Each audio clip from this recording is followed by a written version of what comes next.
علامہ ابن جوزی اپنی کتاب میں لکھتے ہیں، ابن نجی نے ایک بااعتماد دوست کا واقعہ بیان کیا ہے کہ ایک رات میں نے خواب میں دیکھا میرے گھر کے قریب جو قبرستان ہے اس قبرستان کے مردے اپنی اپنی قبروں سے نکلے ہیں اور ایک جگہ اکٹھے ہو رہے ہیں، حتیٰ کہ تمام اہل قبور ایک جگہ اکٹھے ہو گئے۔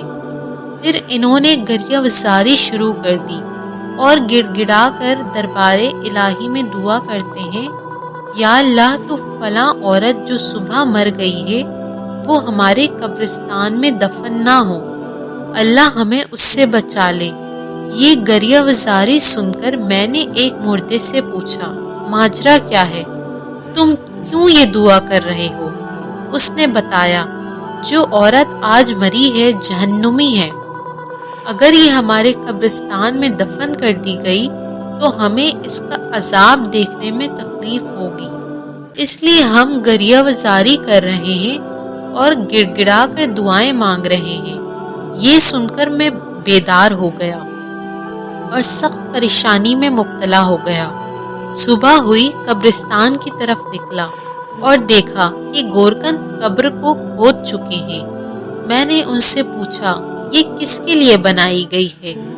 انہوں نے بتایا، ایک مالدار تاجر کی بیوی فوت ہو گئی ہے، یہ قبر اس کے لیے کھدوائی گئی ہے۔ میں نے ان کو رات والا منظر بتا دیا۔ گورکن نے واقعہ سن کر قبر بند کر دی۔ اب میں انتظار کرنے لگا کہ کیا ہوتا ہے۔ تھوڑی دیر گزری تو چند آدمی آئے اور گورکنوں سے پوچھا، قبر تیار ہے؟ انہوں نے جواباً کہا، یہاں قبر نہیں بن سکتی کیونکہ نیچے کیچڑ ہے۔ وہ آدمی یہ سن کر دوسرے ڈیرے پر چلے گئے۔ چونکہ وہاں بھی خواب والی بات پہنچ چکی تھی، اس لیے انہوں نے بھی قبر کھودنے سے انکار کر دیا۔ پھر وہاں سے وہ آدمی کسی دوسرے قبرستان گئے اور وہاں قبر بنوائی۔ پھر وہ بیان کرتے ہیں کہ میں جنازے کی آمد کا انتظار کرنے لگا۔ پھر اچانک شور اٹھا کہ جنازہ آ رہا ہے۔ میں بھی جنازے کے ساتھ ہو گیا۔ جنازے کے ساتھ ایک جم غفیر تھا۔ میں نے جنازے کے پیچھے ایک خوب روح نوجوان کو دیکھا۔ میرے پوچھنے پر مجھے بتایا کہ اس عورت کا بیٹا ہے، اس سے اور اس کے باپ سے تعزیت کی جا رہی تھی۔ جب میت کو دفن کر دیا گیا تو میں ان دونوں کے قریب گیا اور کہا، میں نے رات ایک خواب دیکھا ہے، اگر اجازت ہو تو بیان کر دوں۔ یہ سن کر باپ نے یعنی مرنے والی کے خاوند نے کہا، مجھے خواب سنانے کی ضرورت نہیں، لیکن لڑکے نے کہا، مجھے سنائیے۔ میں اسے اکیلے میں لے گیا اور خواب بیان کر دیا۔ پھر اس سے کہا، تجھے چاہیے کہ تو اس بات کی تفتیش کرے اور وجہ معلوم کرے کہ کیوں قبر والوں نے گڑ گڑا کر دعا کی ہے۔ اس نوجوان نے کہا، اور تو مجھے کچھ معلوم نہیں، مگر اتنا جانتا ہوں کہ میری ماں شراب نوشی کرتی تھی اور گانے سنتی تھی، نیز دیگر عورتوں پر بہتان لگایا کرتی تھی، مگر یہ افعال اتنے سنگین نہیں کہ یہاں تک بات پہنچ جائے کہ مردے بھی یہ دعائیں کرے کہ یہ ہم میں دفن نہ ہو۔ پھر وہ نوجوان مزید کہنے لگا کہ ہمارے ہاں گھر ایک بوڑھی عورت ہے جس کی عمر 99 سال کی ہے۔ وہ میری ماں کی دایا اور خدمت گار تھی۔ اگر آپ چاہیں تو چل کر اس سے پوچھ لیتے ہیں، شاید وہ میری ماں کا کردار جانتی ہو۔ پھر ہم دونوں اس نوجوان کے گھر گئے۔ اس نوجوان نے مجھے ایک بالغ خاتون سے ملوایا۔ اس نوجوان نے بڑھیا کو میری طرف متوجہ کیا۔ میں نے خواب بیان کر کے پوچھا، اماں کیا تیرے پاس کچھ معلومات ہے؟ یہ سن کر بڑھیا کہنے لگی، میں اللہ سے دعا کرتی ہوں کہ وہ اسے بخش دے، وہ عورت بہت زیادہ بد کردار تھی۔ اس پر نوجوان نے بڑھیا سے پوچھا، کیا میری ماں شراب نوشی، گانا سننے اور عورتوں پر بہتان لگانے کے سوا اور بھی کسی گناہ میں مبتلا تھی؟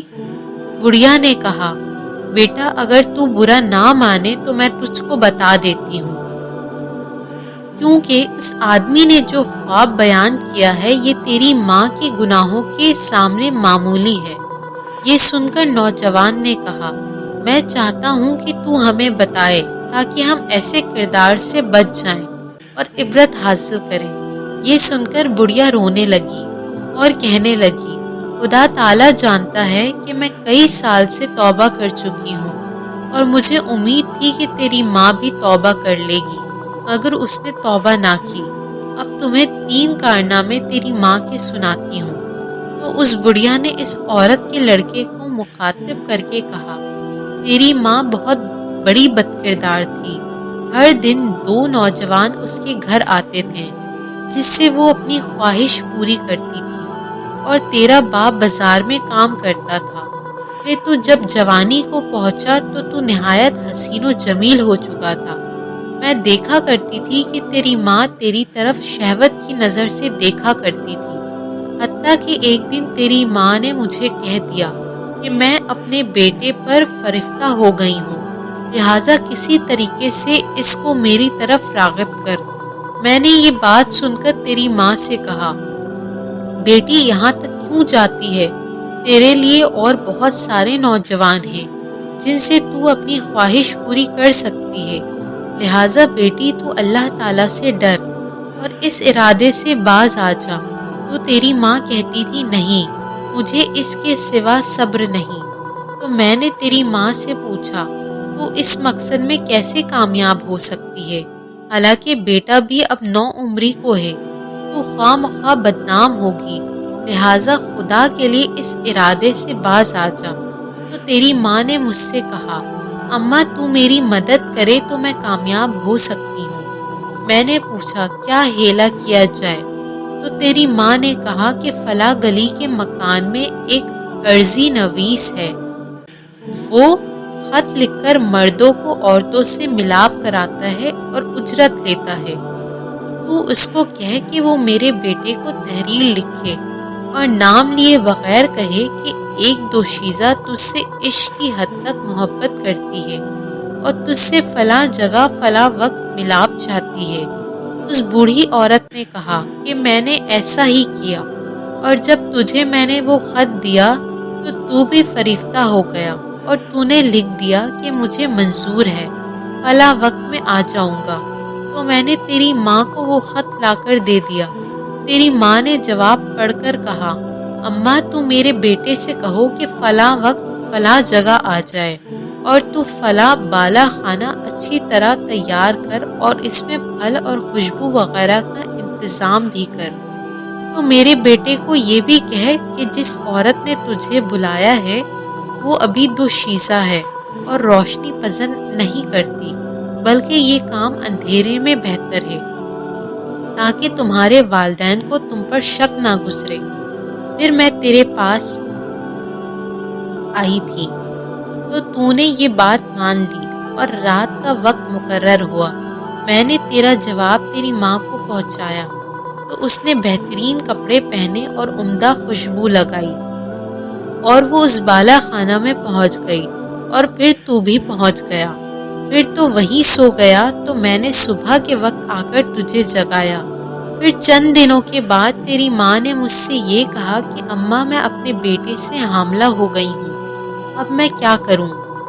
تو میں نے کہا، مجھے تو کچھ سمجھ نہیں آ رہی کہ تو کیا کرے، لیکن تیری ماں کسی ہیلے بہانے سے تجھ سے اپنی خواہش کرتی رہی، حالانکہ ولادت کا وقت قریب آ گیا۔